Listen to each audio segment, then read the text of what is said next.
morning. If you are watching the webinar replay or joining us live or in another state even, we've got participants attending and providers and support coordinators and everyone in between from all across the country today. And we're very excited to have the lovely Elisa James joining us, who's the Managing Director and founder of Plan Tracker. Elisa, welcome to today's session. We thought we might kickstart. So getting started today, we're doing the Slay What session. So I know there's been so many price guide updates this year. I've lost count. I don't know if you know the count. I might put you on the spot later. That's a heads up. But we've completely lost count of how many price guide updates, but it is December 1st, 2020 right now, and there is a new one effective today. So we're going to be going through that in today's session, plus loads more. I know there's been a lot of hot topics, including talk about the new independent assessments, changes to the planning process, and so much more. And we've also got some festive tips to help see you through the festive and holiday season. So Elisa, I thought we might start with you. Just a little introduction about yourself for those of you who haven't met you before. And then I'd also love to know, what was the best bit of 2020 for you? I know there's been a lot of highs and lows, so I thought we'd start on a high note. What's the best thing? Fantastic. Thanks, Mel. Hi, everybody. Really nice to be in December, isn't it? And I've got to say, Mel, you're looking particularly festive today. The fairy lights are great. Maybe we should keep them a bit longer, I think. I think so. I, for one, am so pleased that it is December. It has been a really big year for everybody, I think. You know, lots of things that we've never had to face before that we've all faced. So as Mel said, I'm the Managing Director and founder of Plan Tracker. This year's been a big year for us. We've had to extend our working from home and our hybrid working. We've introduced new team members in all sorts of places, including Nick from Queensland, who we're going to intro at the end, and Kate from WA, who we'll meet another time. So it's been a really big and full year. On the personal front, I have to say, as a mum of 3, I have got my first child through HSC. So I don't know about any other parents out there, but I've got to say I'm very glad to be on this side of that event and not having it too badly impacted by COVID at the last minute. So that was a good thing. I love that, and I dare say there's quite a fair few parents around the country today who are sighing that sigh of relief with you if you've made it successfully through the HSC. That's right. Whether it's first or one of just many that you've already gotten through. Congratulations if that's you. Elisa, I know we've got a jam-packed session today. Are you ready to jump in? And I am. There is so much to cover today. So many things have happened even in the last week in our NDIS world. So yes, let's go for it, Mel. Lovely. All right. I'm just going to pop the slides up on the screen for everyone. While I'm doing that, I'm just going to do a little bit of housekeeping for you all. So if you have joined us or haven't joined us here before, we have the lovely Justine from Plan Tracker joining us in the chat box today, and she'll be moderating any of the questions that you have as you go along. So there is the chat box or the Q&A function. If you are using the chat, we kindly request, if you're happy to share your question with everyone, please change the audience to all panelists and attendees. Otherwise, the only one seeing your question will likely be Justine or myself, as we have time during the session. So if there are any questions we also don't get to during the session, we will follow up with you personally following today's session. And of course, the replay will be made available to everyone tomorrow afternoon, as early as we possibly can. But Elisa, I think for the time being, let's jump on in. We promised everyone we were starting with the price guide, so that's where we're going to kickstart today's session. And I feel like the Here We Go Again really sums it up for me this year. We've got a lot of price guide nerds in our team, and I think they're a little bit sick of reading price guides, but here we are. Here we are. But this one wasn't too bad. As expected, the NDIA does like to provide a quarterly price guide update. And usually it's kind of like this one was. Not that interesting or exciting, and a bit of an admin update. And so that's what we've seen here again with this price update. I think this, I might be wrong. If I am, someone in the chat can correct me. I think this is number 6 for the calendar year, because if you remember back, we had those 2 in March. There was like the update and the update. Thanks, Jacob. Appreciating that. So here we go. So this one really actually wasn't that exciting, which I'm fine with. Boring is sometimes good. So some basic price increases for some of our core supports and more standard things. Therapy, not much change there, except to have a little bit of clarification around telehealth and that space. The other thing that I think certainly our price guide nerds are really happy about is the reintroduction of our lost columns in the CSV, which just makes it so much easier to see which items do have face-to-face, provider travel, etc. Claimable. So that's a good reintroduction, so we appreciate that one. And that pretty much is it for price guide, except that I would like to say we're seeing a lot stronger wording come through in the under 7 space, just around how the group price is calculated. So you might remember, Mel, back in 1 July, the NDIA surprised everybody with a change to the way that group pricing was being calculated in the price guide, without really giving any advance notice and allowing people to adjust their businesses to accommodate what could really be quite a significant price change or reduction for many providers, and often making group pricing and group events unsustainable. So we're seeing that wording still coming through pretty strongly. As we know, the plan is that middle of next calendar year, so beginning of the 1 July 2021 financial year, that change is supposed to come fully into effect. So what that change is, for those who might have missed it on the way through, in the older price guides, we saw ratio pricing. So if you were providing a service for 1 to 2, or you're purchasing a service where 1 worker, 2 participants, there was a lower than full price 1-to-1 rate, but not but higher than half the price. So in other words, there was an appreciation that there was an extra effort on behalf of the provider to provide for more people. That was taken out in the 1 July 2020 price guide, and with the instruction that there's no more ratio pricing, simply take the 1-to-1 price and divide it by number of participants, which, as we just said, can make some group experiences unsustainable for providers. So at the moment, everybody still has the option of working one way or the other, and that hasn't changed, but the wording is coming through more strongly in the under 7 space, reinforcing that the group pricing will probably change to what the NDIA would really like coming up beginning of next financial year. Definitely will, and a very important note for any of our group support providers who are listening. And I know we did have a few questions before the session today. There is also a note, obviously you can do it the existing way or the new way. If you do transition to the new way, then it's a one-way street. You can't come back or chop and change between. So if you're thinking about that, obviously get some independent advice for your business needs. But very good summary there, Elisa, and I'm sure there'll be lots more to come as the new year gets started. We're almost at 2021, but before we jump into the new year, I thought we might transition back to a year in review, if you like. So let's take a look at some of the highlights of 2020, because I know there's been a lot of changes this year, and COVID obviously has really made a lot of businesses and a lot of our participants and families and support workers and support coordinators and everyone in the community really rethink a lot of aspects, or pretty much all aspects of our lives and how we're going about doing things. So yeah, I put together a little bit of a list, but I'd love to hear from you. What were your kind of best bits of 2020 personally before we get into some of these? Oh, look, I think really in terms of our NDIS space, nobody could have anticipated what 2020 held. But one of the really great outcomes has been that support coordination was built into core. And that was a really fabulous, fairly quick response from the agency to address COVID.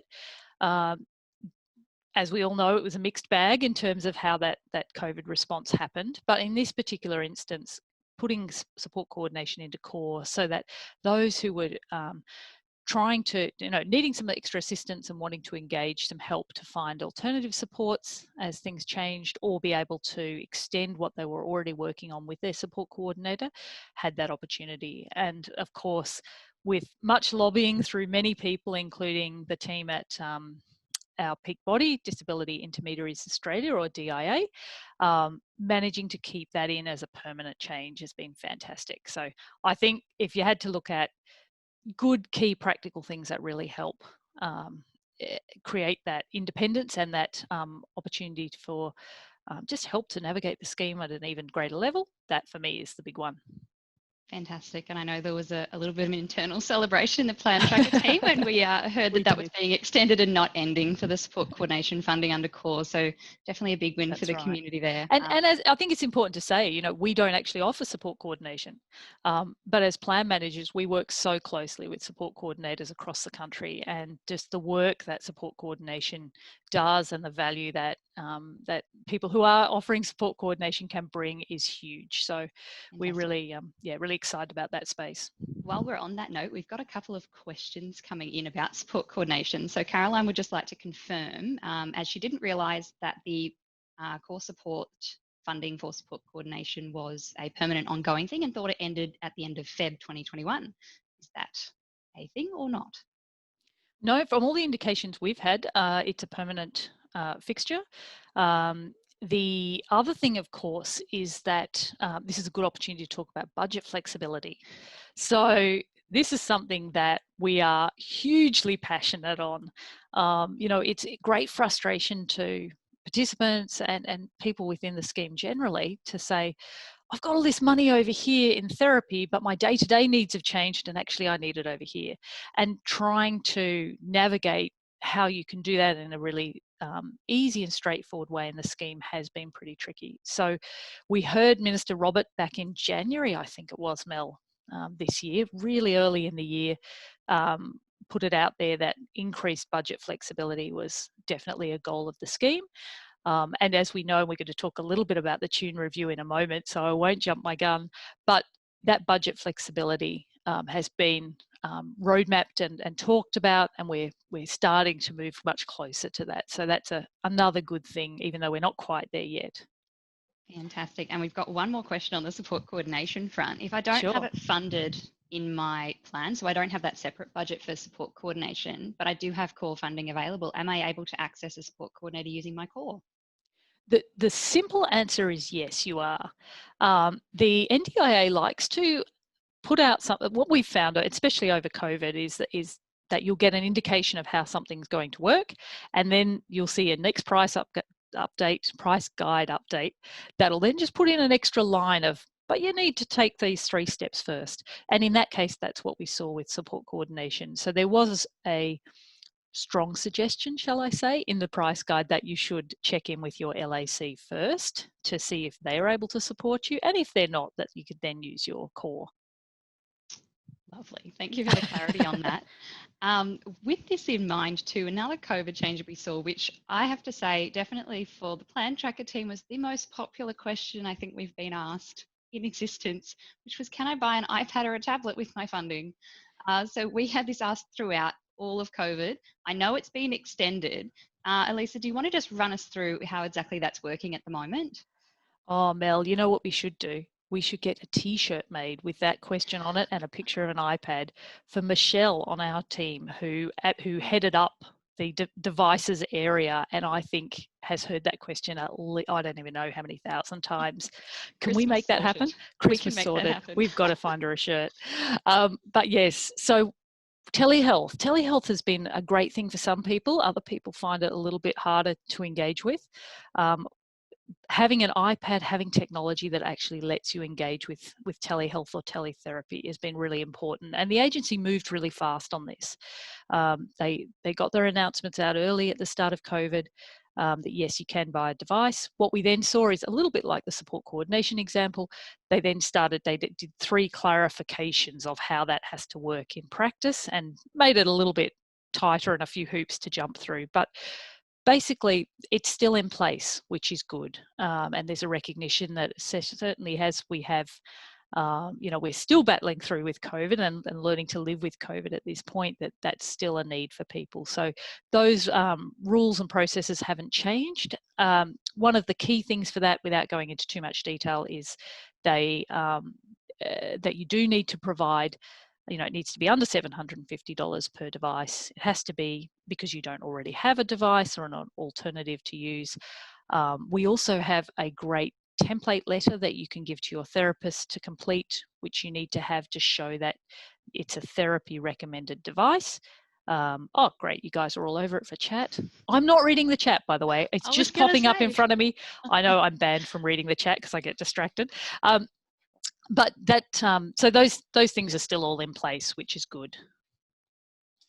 Perfect. I love that. All right. So the other big thing, obviously, we're coming back to our core funding category, or our core budgets again, is core consumables. So this was extended. Justine's probably got the date, which she can pop in the chat box for me, because I don't know off the top of my head, but extended for everyone. That's like worth Smarties. Does anybody in the chat know? What was the date that everybody got consumables? Because you know what happened? Actually, they couldn't, if anybody that had core, the consumables budget was added, but it also had to add the travel budget at the same time because they weren't able to do one or the other. So actually a whole bunch of people ended up with travel budgets too. So I do recall it being a weekend. it was definitely done over a weekend. I'm thinking the 5th, but I can't remember what month. Or any winners? Justine, that's for you to moderate, and then grab a name and details. We'll send a prize. I love that. All right. Yeah, so that's definitely a thing. And of course, the extra line item for those who are agency or plan managing in improved daily living, our therapy budget, or budget 15, where you were able to also purchase a device through there if you weren't somebody with core budget in your plan. Lots of under 7s and kids, for example. Yeah, definitely a lot of consideration there, trying to reach out, which obviously was another probably highlight. There was a big reach out from the agency across this year, especially when COVID came into play. So Elisa, do you know how many they reached out to? How many participants? Or now hang on, I'm going to guess, is it 7,000 or was it 70?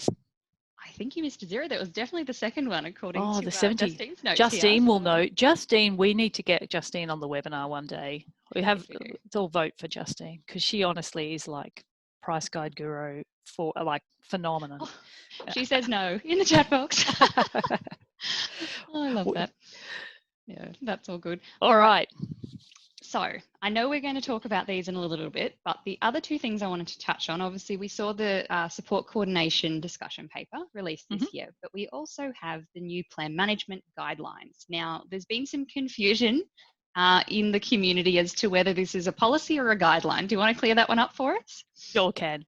So the agency has been promising these guidelines for, I think it's actually December 2018 was the first date that they were supposed to be released. It's a really interesting space, Mel, because the agency doesn't really release guidelines for how people should operate or perform their business. For example, you don't see a list of guidelines from the agency around how to do OT or physio, right? You don't, because there's a peak body in place. These are well-established sectors, well-established professions. But plan management's a little bit unique because it's a very new space, it's a very new sector. And the information and the instruction, if you like, of the guidelines from the agency were pretty thin on the ground up until very recently when we saw this guide finally released. So the guide itself is not policy. The agency acknowledges that and realises that it is a guideline and that therefore without policy in place, there are a lot of dangers that people will take it as being policy. There are some good things in the guidelines. There are some things in the guidelines too that actually just don't really work in practice. So it's a space that DIA is working very closely with the agency on to bring further clarification. And we were able to have some really good input before the document was released to get it kind of into the state that it is right now. There's obviously quite a few things we'd like to see reviewed or added as well, or changed. So that's kind of down the track and an ongoing discussion for plan management. But the key ideas are that we're starting to set what does good plan management look like? What could you expect from your plan manager? What are kind of the standards of practice? And DIA continues to do a lot of that work and is bringing out practice standards and having those conversations with plan management and support coordination, which we're working on at the moment very hard. So yeah, lots of good things in that space. There definitely are. And you beat me to my next question. So just to clarify for everyone, DIA stands for? Disability Intermediaries Australia. Lovely. So and if you are web address, Justine, just to pop into the chat box for everyone, if you don't mind. intermediaries.org.au, which is a really tricky word to spell, just like to say. And Elisa, if anyone has any questions about DIA, are they able to pop a call through to the Plan Tracker team and we can pass them on? Yep, we can do that for sure. Perfect. That sounds great. But without further ado, I think let's now about face and let's look forward. So 2021, it's fast approaching. We've got officially as of today, well, if I count today, there's 31 days left in 2020. So let's have a look at what 2021, I was going to completely tongue twist about then, has in store for us. So there's obviously a lot of changes ahead. Now, as we mentioned, when we first got started in today's session, there's been a lot of chatter going on online. So there's lots of comments and opinions and a lot of questions surrounding the space that's called improving the NDIS. So Justine, again, I'll invite you to pop that link into the chat box for everyone for this section on the NDIS website. But Elisa, I'd love to have a chat to you about some of these changes and really what we know right now and potentially what we can expect, either good or bad, coming from these and what the challenges might be, but also what those upsides might be for participants as well as providers. So I know the first one is around plan flexibility. Do you want to tell us a little bit more about what exactly do they mean by this plan flexibility? Yeah, for sure. Well, actually, let me take 2 steps backwards from there. So the NDIA, as we know, the scheme itself is still only very much in its infancy. You know, July 2016, the scheme started to be rolled out after having been trialled in a few areas before that. So the scheme is very new, and as part of that rollout of a new scheme, the government initiated what is called the Tune review. That was undertaken throughout 2019, with the report being released in late 2019, so pretty much a year ago this time. And the Tune review really looked at it to say, is this NDIS fit for purpose? In other words, we wanted to have a scheme that works for participants, that changes from block funding to independent planning and independent funding. Is it working? You know, are we meeting the needs of our disability community? Is it working for the country? What's going on? And so out of the Tune review, there were 29 recommendations made. And what we've just seen in the last week, actually, what are we up to? Tuesday today. So what we've just seen late last week is I do this all the time. This is why I have post-it notes that tell me what day it is. It's terrible. What we've seen is that the NDIA have brought out their discussion papers around their response to the Tune review. So in other words, what are the things in the Tune review that need attention, and how is the agency looking to address those? It's important to note that a lot of the areas that are outlined in the Tune review will require some legislative change. So the Tune review was a review of NDIS legislation. So some of these things will have to go back through Parliament for legislative change. Having said that, the agency is starting to implement some of the areas anyway. A great example, which we looked at, was on the last slide, is the participant guarantee. So some of those around there was no coverage of how long could you expect, or what sort of response time could you expect from the agency when you put in a complaint or put in a review request or asked a question. And so they now have built in those timeframes for expectation into a service guarantee or participant service guarantee. So some of that will end up in legislation, but for right now it's being used in practice, if you like, and the agency is starting to report against those things in the quarterly reports. So probably the biggest, let me just find my notes here so I'm to the right thing. So the things that the Tune review looked at was how, and probably improving the experience of people within the NDIA.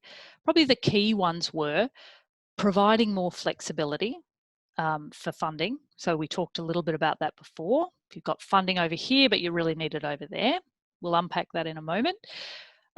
Allowing plans to be amended. So if you've been through that experience, it's you have the experience of needing a plan change, it's a major drama. Even a light touch review is actually a whole new plan with a new start date, with new details.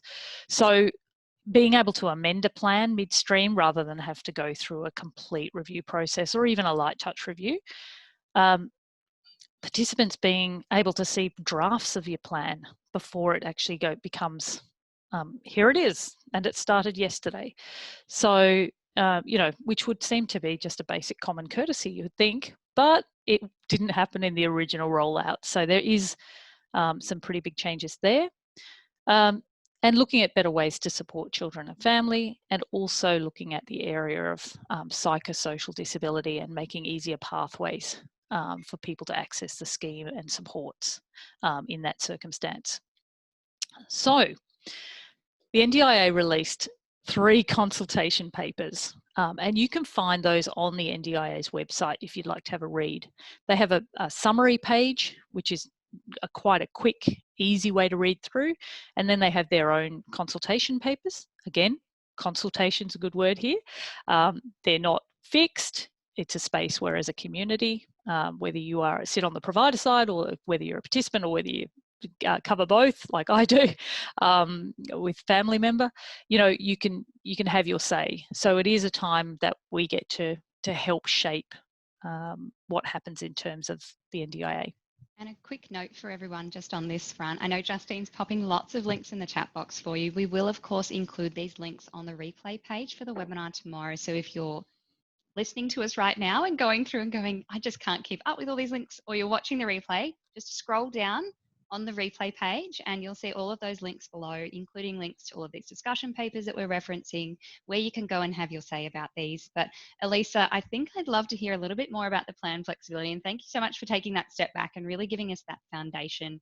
I think it's really important to know where these changes have kind of come to fruition from, because otherwise they might have just appeared out of thin air for some of us in the community. So plan flexibility, is this going to extend our plans beyond, say, that 12 or 24-month period? It sure is, Mel, and it's going to do a few other things as well. So with plan flexibility, the paper talks talks about the possibility of plans running for up to 5 years, with the ability for them to be tweaked on the way through. One of the big things that the Tune report heard was that people, it's very stressful to do a plan review, and to do that every year takes a lot of energy, a lot of effort, and can cause a lot of angst for people. I work in this space all day, every day, but when it comes to my own family member, I'm like, oh, this is kind of scary. So, definitely longer plans where things are stable. So obviously that's not going to be over the, where you're going through a transition, moving from high school to adulthood, for example, but where you're in a stable, life is not particularly changing every day type situation. The other key thing here is budget flexibility, which we alluded to before, that Minister Robert talked about back in January 2020, this year. And that idea that you should be able to, we shouldn't have to learn all these complex different budgets and which budgets can do this, that, and the other. So stripping that right back, having two key areas, one called fixed and one called flexible. So the fixed part being the things that are those big capital items. So whether it's home mods or large pieces of assistive technology, large, expensive wheelchairs, hoists, beds, etc. That type of thing, those really big capital things, that won't change. That'll be same as. But the idea that all of the core and capacity building should really just be part of one, here's your dollar amount, this is your flexible budget, and use it as your needs arise. So if your needs change mid-plan, it's not a major drama, because you simply change where you're allocating and choosing to use your funding. So from what we know at the moment, Elisa, I know especially online around this flexible part of the funding that's in discussions at the moment, will we have the ability, or will a participant have the ability to fix part of our flexible funding if this goes through? Well, it's not really about fixing a part of your flexible funding. I think we're probably likely to see two elements for that. There'll be a lot more stated supports, we would expect. So a stated support is where the agency or the planner says, we're giving you this amount of money. It might be something like driving lessons or meals or a particular type of behaviour support. And that can only be used for that express purpose. So you can't use it for something else if you've changed your mind or your needs changed. It can only be used for that one thing. But if you're using a plan manager in terms of allocation, a good plan manager should be able to help you with that allocation process. So you know, hey, rule of thumb, I'm going to allocate this amount to this provider or to this type of service, and help you to manage that process. Fantastic. Of course, I'm just going to put it out there. If you are looking for a plan manager or your existing plan manager isn't quite working for you, you can, of course, reach out to the team at Plan Tracker. You can phone us on 1-800-549-670 or pop us an email rather at hello@plantracker.com.au. Even if you've just got questions, we're always happy to help. Elisa, Joanne has a question for you on this topic. So Joanne, I hope you don't mind. We're going to answer this live for you now. Will the flexibility affect any stated support funding? Do we know anything about that as yet? Joanne, there's a lot we don't know. And at the moment, it's a consultation paper. It's pretty high level. Lots of details still to be worked out. My suspicion is we'll get those planners who really like to have a bit more control. And one of the things we see as plan managers is literally thousands of plans from across the country. And so you can have the same sort of funding, but different, very prescriptive wording from one planner and very general open wording from another planner. So I think we'll still see examples where planners will be heavy on the stated supports. Some supports are in the price guide as stated. In other words, that like driving lessons that I mentioned before, or meal preparation and delivery are stated. That's the only way that they should appear in a plan. So it's likely to be a little bit, the details will get worked out as we go along. Mel, one thing I would like to mention too that people might be aware of or have seen online is that the agency has indicated that they're going to change the way funding is released. So at the moment, when you have your plan, in theory, if you wanted to submit claims against the whole plan for services that you've been that you've used or purchased, then you could do that up front. There's, if your plan is $30,000, you could literally make claims for that amount in the early part of the plan and run your plan out very early. Just for clarity, that is not paying in advance for services to anyone who's listening. That is for services that you have already received. So that's right. If you've received $30,000 of services, say in your first month, and had a lot of supports and those sorts of things, then you'd be able to claim for those because they've already been delivered. Just so we're being nice and transparent. Perfect. Thanks, Mel. Exactly right. So no change there. As per it already is, claims can only be made for services that have been delivered. But what that's meant is that occasionally we see situations where people run through their plan very quickly, and then they kind of hit crisis point, which can cause some challenges. So I think the agency's approach to this is really what they've indicated that they will do in the consultation papers is instead to make funding available on a monthly or quarterly basis. So in other words, let's use easy maths.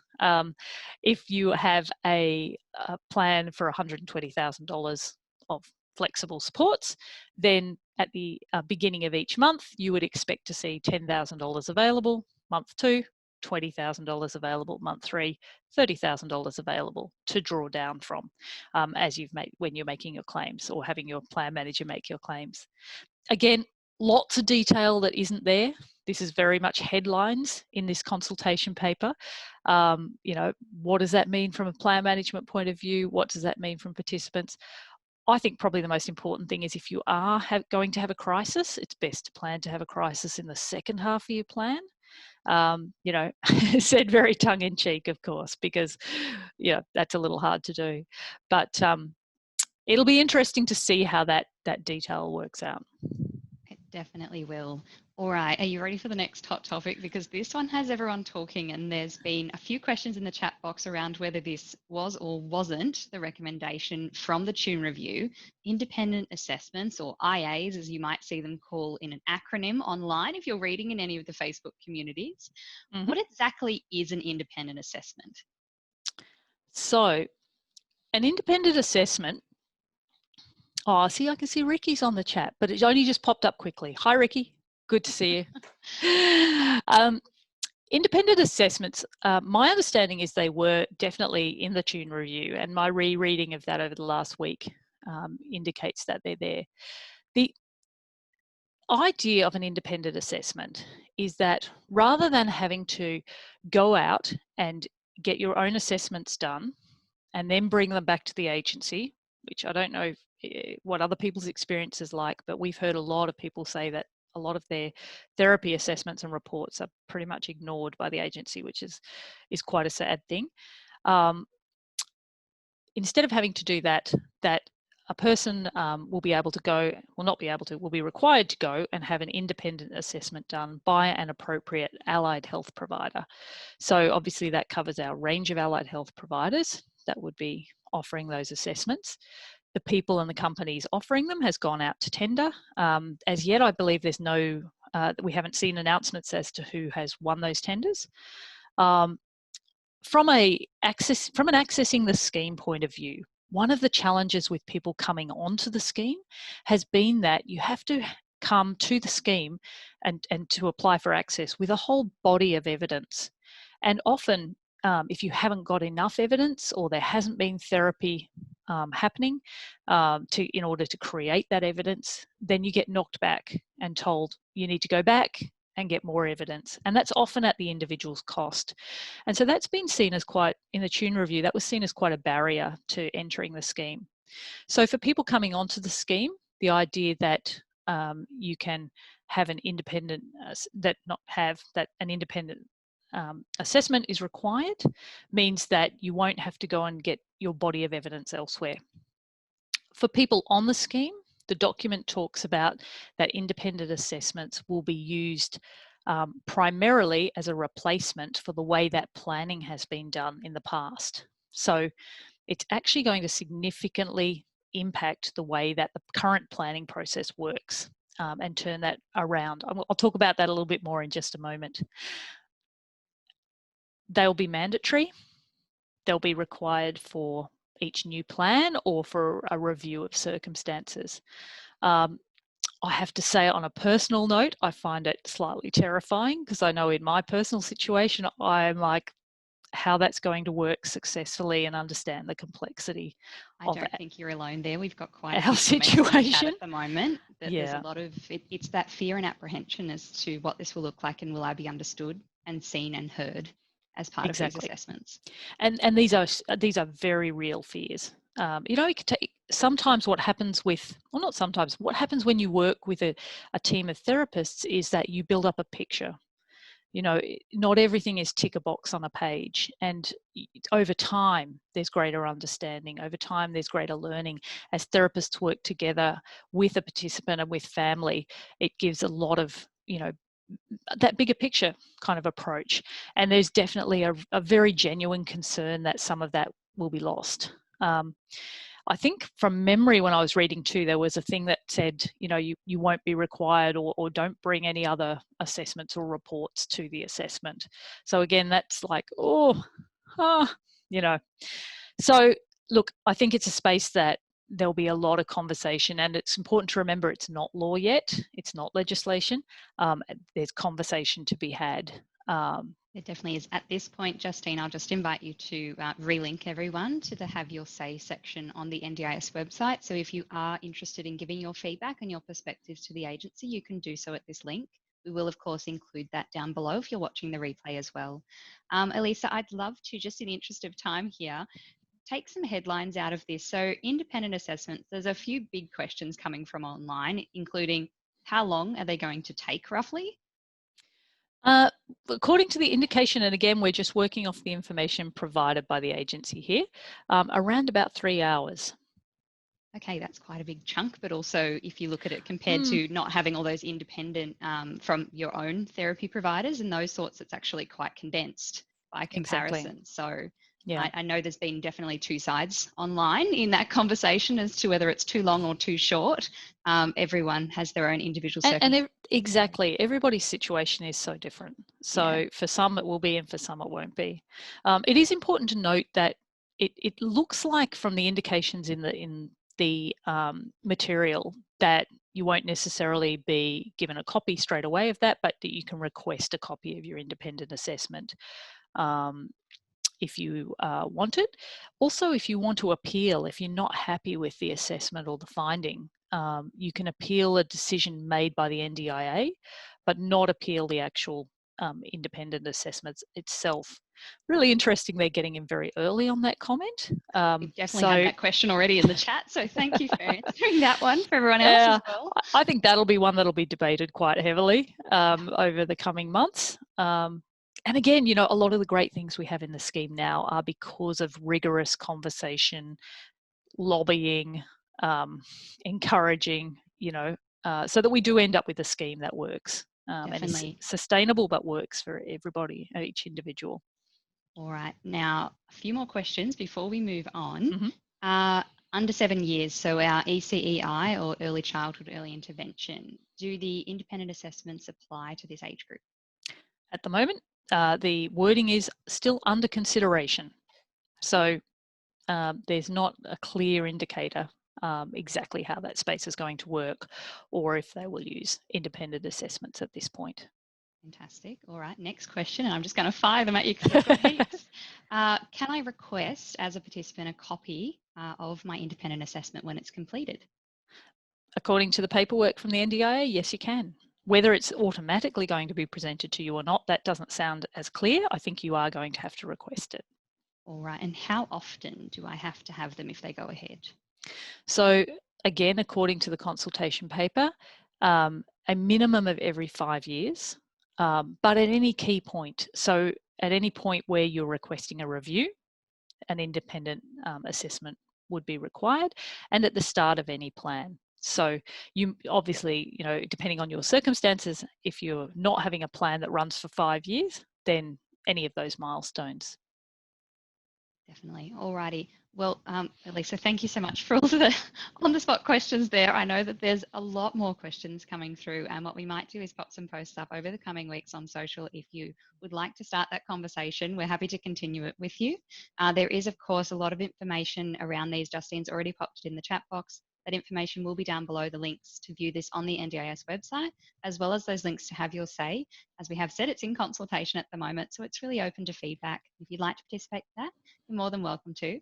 But Elisa, I know there's another topic which some in the community might find a little bit dry, but quarterly reports. Oh, Mel, before, if I promise to go really fast, can I quickly cover off the new planning process? You can. I will go back. Because it was on the slide. It was on the slide. I'm sorry, I missed that. Come on. It was on the slide. It was on the slide. Okay. So at the moment when a plan is built, you'll see when you get your budget, you get a really weird dollar figure, usually with and 67 cents or something on the end. And the reason for that is in the current planning process, what happens is you have a meeting with your local area coordinator, your LAC, or your planner. If you are going direct, you bring a whole lot of evidence, therapy reports, other documents, etc., to talk about your needs. And then at the end of the day, all of that goes to the planner or the NDIA delegate, as they're often called, and they build a plan by literally pulling out each line item out of the price guide and allocating a number of units. So or picking kind of a package of units. So it might be, well, this person requires 15 hours of occupational therapy or 15 hours of speech or X number of hours a week of support in the community. And so out of that, it builds up to give you a dollar figure for each of your budgets. Under the new consultation papers, there's basically turns all of that on its head. Again, a bit thin on details, but this is where independent assessments come in. So instead of the delegate making decisions on reasonable and necessary, the wording is that the independent assessment, which should take into account your environment as well, so not just your functional needs, but your larger environment as well, should actually produce, how this is going to work, nobody quite knows, but should produce a dollar figure for your whole flexible budget. So it's not built up from line items like it is currently, but the independent assessment produces a dollar figure for this is what the independent assessment assesses you to need for the year. One of the things in that which we're hoping will be a little bit will make life a little bit easier, especially for families or where there are more than one participant. So when we talk about environment, what we mean there is that at the moment, it's so individualized that they just look at that. Let me give you an example. I have a friend who has 2 kids, both with plans, both with quite separate needs. Both of them need therapy. In order to take one child to therapy, you have to do something with the other child, right? There's no additional funding in their core support or lack of core supports to actually help support child B, let's say, right? Billy over here. And you might be taking Anne to therapy. And so you get stuck. It's like, well, both of them have therapy funding, but there's no looking at this family to say, we need an extra pair of hands to actually be able to pull off therapy because, you know, you've got one kid running ragged in the car, you're not allowed to leave the other child, you know, terrible. So we're really hoping that an outcome of this better view of the environment means that some of those considerations are taken into account, that we won't need to do what's my primary disability, secondary disability, etc., and fund that way, but say what is the overall functional need here. And so out of that, that's what the agency is talking about when they talk about considering environment and considering the whole picture. So in terms of planning process, because I said I'd be quick, Mel, independent assessment up front. I'm just running you through what the document says. Independent up front, then the delegate uses that information. So the planner, the NDIA planner, who's delegated under NDIS legislation to make reasonable and necessary decisions. And instead of using typical support package that we see come through a lot, same sort of numbers for same sort of cohorts, the delegate should make decisions on that personalised budget. Then the participant, family member, nominee will receive a draft copy of the plan. So this is a really important change coming through from the Tune review. So being able to see the draft with a 12-month budget, even if the plan is a longer plan, they'll just show you the 12-month rollout of that. Obviously, that's your opportunity to go back and say, well, look, I don't think this is going to work, or yes, I think this looks great. And you have what's called a planning conversation. So with the LAC, we expect at this point to look at mainstream and other community supports, as well as talk about your goals. So very interesting, goals are not really coming in until step 4 in this process. It's not a consideration in the functional assessment or in actually the allocation of funding. It seems to come in as a bit of an afterthought. So that's going to be an interesting discussion, I think, amongst the community. After that, the plan and the budget are finalised, and working out what the funding release intervals will be, whether it'll be a monthly funding release or quarterly, whether you need something more upfront because of a particular event or need coming up as well. So they should be able to have that conversation according to the document. Then you get the plan, and you're basically it's all actions go. Plan is live. You're now using your plan with some scheduled NDIS check-ins. Interestingly, and it does sound a little big brother, but the check-ins are worded in the document as required. They can be postponed but not cancelled. So there's definitely a kind of approach. And then really important outcome from the Tune review is the idea that variations could be made to the plan along the life of that plan. So if you do end up with a 5-year plan, that you can go through and make those variations as you go, rather than having to do a complete review and a complete new plan each time. So thank you, Mel, for letting me run through That's all right. That was so informative. revised planning process. I think we might pop that in a blog post over the coming week, just as an overview of kind of what we know right now. Obviously, as we've said, this isn't fact. It's not legislation right now. Correct. This is the proposed changes that are up for consultation at the moment. So we'll make that very clear at the top, I think, Elisa. But that would be so valuable. You've done some lovely notes here, so I'm going to pinch those later. But in the interest of time, I am going to move us along now. So the next topic, which, as I said, some would find a little bit dry to read, but we're numbers people, so why not? It's fabulous. What are your highlights of the quarterly report? So first of all, what dates of this quarterly report are we looking at? This is for the July to October quarter. So we're looking at how many participants have joined the scheme. It's a fabulous number, 21,961. There's, of those people on the scheme right now, 193,000 approximately are people receiving supports for the first time, which is really exciting. So people that have been unable to access support previously and now can. That's a really good thing. The one we love, because we are passionate about self-direction, is that self and plan management combined has increased to be about 75% on average of participants on the scheme. So if you combine those two spaces, which is fantastic. You know, in the early days, it was a much higher percentage of people with their plans agency managed, and we're seeing a really big push and move towards self-direction. So that's a fantastic outcome. Support coordination has increased up to 41%. I think last quarter before was 39%, so that's moving along. And of course, that's just looking at where support coordination is specifically granted as a budget, not part of core and everybody has.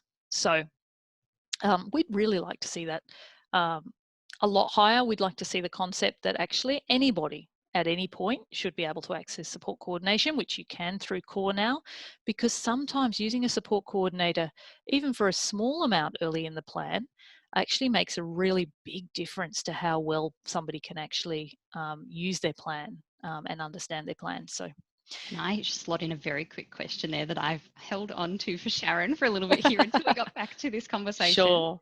Support coordination. So if I would like to use my core funding and all of the aforementioned points about checking with your LAC have been ticked off, if I'd like to use my core funding to access a support coordinator, do they have to be registered as do they have to be a registered provider as a support coordinator for me to use? That is a great question. And Sharon, the answer is it depends on how your funding is managed. So if your core supports are plan or self-managed, then no, you can use unregistered providers. If your core is agency managed, then yes, you will need to use a registered provider. So if you're not already plan or self-managing, we would highly recommend next plan review that you make that request. Fantastic. Nice and easy, Sharon. I hope that answers it for you. And Elisa, I think you've got one more point on here. Measurements against the oh my God, I can't talk. The participant service guarantee. What exactly is that? Just for everyone who doesn't know. So we talked about this right up front. That's the idea that the NDIA have started to put some timeframes around what they will and won't do and how quickly. And yes, they're starting to now measure against that and how well they're going at answering things. I do have to say though, that not that we put in a lot of complaints, but the other day I did get stuck in a complaint loop, and someone genuinely from the NDIS complaint department did ask me without any laughter whatsoever, said, "Would you like to make a complaint about your complaint?" And I was like, "No, let me out, I can't, I've got to get out. Anyway, they are pretty quick to call you. So if you do have a question that you need answered or something you're really not happy with how it's working, I can recommend that making an official complaint does get you a phone call within about 48 hours. So that's pretty good. Nice one. That's a very good tip for everyone. Just try to avoid complaints about complaints, because that's not. You don't want to be in a complaint loop though. So you really don't, and then you don't know which complaint they're ringing you back about. It's quite confusing. Anyway, they definitely would. Alrighty. Now, given that this is our last webinar of the year, it's been a huge year for 2020. I'm a little bit sad, but also excited. We're rounding out on a high note here, but I thought we'd finalize with just before we meet Nick, and Nick, we will invite you in just a moment, so hold tight for us, but tips for the festive season. So for anyone who knows Elf on the Shelf, we've already seen them out in our team, and one of our team members kindly agreed to let us use this photo of her. I think she's got five elves on the shelves that are absolutely wreaking havoc already on day one. So I know, and I believe that little guy in the camouflage outfit actually came from Afghanistan. So he's a well-travelled elf. He's definitely well travelled. So we'd love to see your photos as well. We might run a little post on social media. So if you're following us on Facebook, just search for Plan Tracker if you don't already. You can jump on there. We'd love to see what your elves are getting up to. We might even have a little bit of a kickback or a little prize for the best one, which we'll let our team pick. So in the meantime, though, Elisa, I know that the holidays either bring joy or some apprehension for a lot of individuals and families. There is a lot of the Christmas crazies going on. I know we've just had the big Black Friday, Cyber Monday sales, and everyone went nuts shopping if they did or if they didn't. I'm interested to know how that went this year, given COVID has really dramatically affected everyone. But for those planning supports over the holidays, do you have any tips that we can share with the community? Well, look, and I think, hopefully every Christmas we kind of remember what worked last Christmas and last holidays. The most important thing we would say is make sure you plan, make sure you communicate, have a conversation with your support providers, whether they're in-home help or help in the community, or whether it's your therapists. Make sure you know, are they on board? Are they available? Are they not available? Everybody needs a bit of a break. So make sure you just have that conversation early and put plans in place if your existing supports are not going to be available. I think we receive probably 3 times as many phone calls in December as we do any other month with people who are very keen to have their invoices processed before Christmas. So my tip for that would be invoice early. Don't wait till the 24th. Don't call your plan manager 5 seconds after you send your invoice and say, when will it be paid? Because then they're going to spend their time answering your phone call rather than actually getting it through the door for you. So just allowing a little bit of extra time with that and making sure that you get your invoices in, that they're correct, that they don't need any fixes, that you didn't miss your bank account and all those sorts of things. That's always super helpful. COVID, of course. I think, Mel, we've just updated our PPE links to the updated PPE because some of that's changed, especially in South Australia right now. Yes, it definitely has. So Justine, I'll just invite you to pop the link to our updated blog article with regards to the COVID PPE changes. So for anyone in South Australia, it's very important that you know there are some mandatory changes that have come into effect on the 19th of November. So that's only a week and a bit ago now, or actually almost 2 weeks now. Sorry, lost track of my dates there. But what the changes are at top level, and we do advise that you do go and read your individual state guidelines if you're in other states as well. But for South Australia specifically, if you're providing supports to an NDIS participant and you cannot maintain the 1.5 metre social distancing requirement, then you are required mandatory to wear a mask. If you'd like to know more about that, you can learn more on our article and visit the link for South Australia to read the actual media release from SA Health, I believe. Justine, correct me if I'm wrong on that one. I've read a few too many today, but there have been some updates.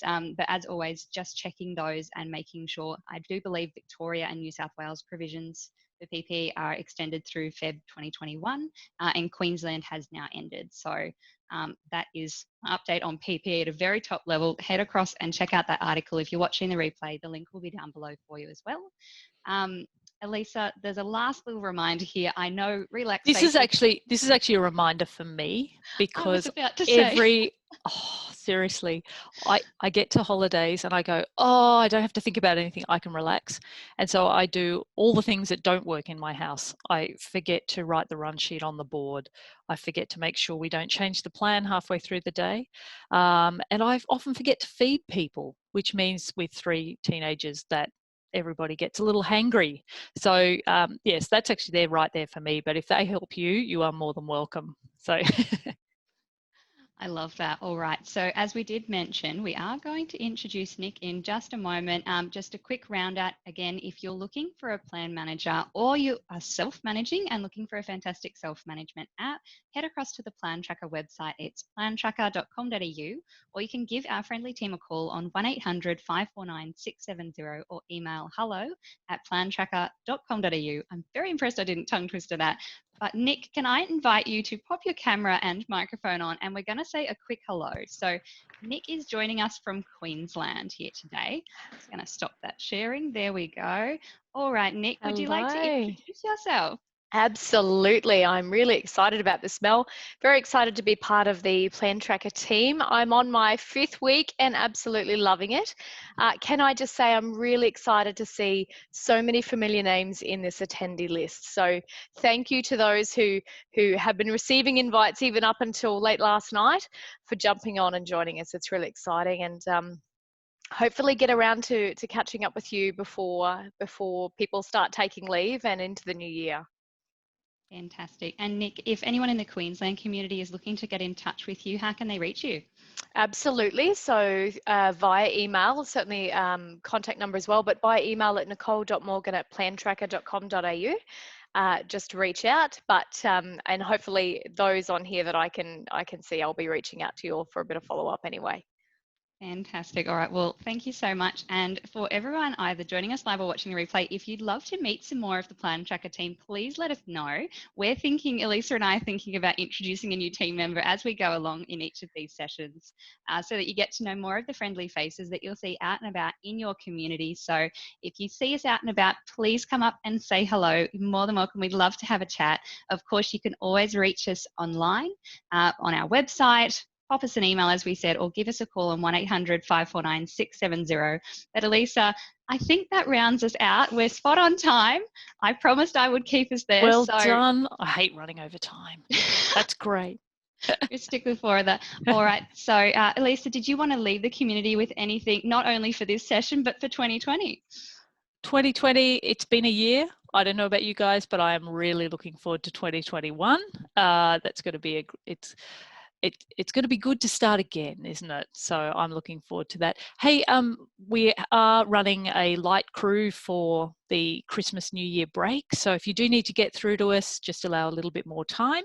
But otherwise, thank you for a wonderful year. Thank you for everybody who's been part of the journey this year. And we look forward to all the adventures coming up for next year. Fantastic. All right. And huge thank you to you, Elisa, for joining us for all of these sessions throughout the year, and to all of our co-presenters and co-hosts across 2020. It's been a fantastic year of webinar sessions, and we're already starting to plan ahead for 2021. So thank you to everyone who's joined us here live today, or if you're watching the replay, and to everyone who's joined and supported these sessions across the year. We're eternally grateful to have your support, and we really look forward to bringing more community webinars just like this to you very, very soon. But on behalf of the Plan Tracker team, we wish you all the very best as we round out 2020, and we will see you in 2021, fresh-faced and ready to go. All right, thank you so much, everyone. You have a lovely day. Thanks, everyone. Merry Christmas.